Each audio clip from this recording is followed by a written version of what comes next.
زما عزتمند ورونو څوک چې زما دا پیغام اوري هغې ټولو ته یو ضروري خبره عرض کول غواړم.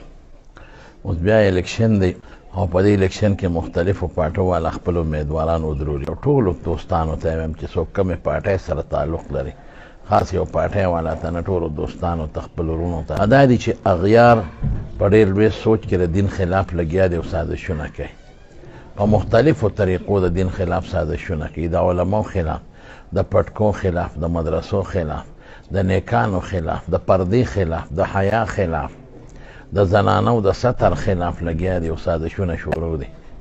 هواګانې راخوري په دې ملک د پیسو په زور باندې د مدرسو خلاف یو غلط پروپیګنډ اوازونه او د علماو خلاف، او هغوی پاکستان کې او بالخصوص په خیبر پختونخوا کې ډېر په کامیابۍ روان یو. په مدرسو خلک په مدرسې د خلکو سوچ کې بدنامې کړي.